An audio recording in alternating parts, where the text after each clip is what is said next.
I am blind అంట. I am blind. కళ్ళు లేని శునకం మెడలో రేడియం బోర్డు బెల్టు. రక్షణ కోసం ఓ జంతు ప్రేమికుడి ఐడియా.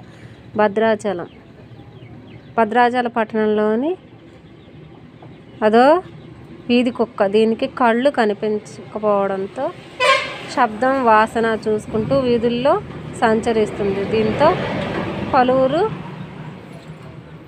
కరిచేందుకు వస్తుందని కొట్టడంతో భయపడుతూ సంచరిస్తుంది. విషయం తెలుసుకున్న జంతు ప్రేమికుడు ఎలిపే ఉదయ్ కుమార్ కుక్కను చేరదీసి తన ఇంటికి తీసుకువెళ్లి వైద్య సేవలు అందించి కళ్ళు రాలేదు. కాగా ఇటీవల వైద్య సేవలు అందించగా కళ్ళు రాలేదు. ఇటీవల ఆ శునకం భద్రాచలం ఆర్టీసీ బస్టాండ్ ప్రాంగణంలో మళ్లీ కనిపించింది. కుమార్ గొంతుకు గుర్తించి ఆయన దగ్గరకు వచ్చింది.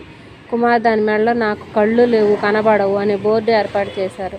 అలాగే మెడ చుట్టూ రేడియం స్టిక్కర్లతో బెల్టును ఏర్పాటు చేశాడు. దీంతో ప్రమాదాలు జరగకుండా నివారించడమే కాకుండా శునకానికి కళ్ళు లేవనే విషయం తెలుస్తుందనే ఉద్దేశంతో ఈ విధంగా చేసినట్లు ఆంధ్రజ్యోతికి తెలిపారు కుమార్. వీధి శునకాలకు వైద్య సేవలు అందించడం, ఆహారం పెట్టడం లాంటి సేవలు అందిస్తుంటాడు. అదేవిధంగా వీధి శునకాలను రహదారి ప్రమాదాలు నివారించేందుకు మెడలో రేడియో స్టిక్కర్లతో ఉన్న బెల్టును ఏర్పాటు చేస్తున్నారు.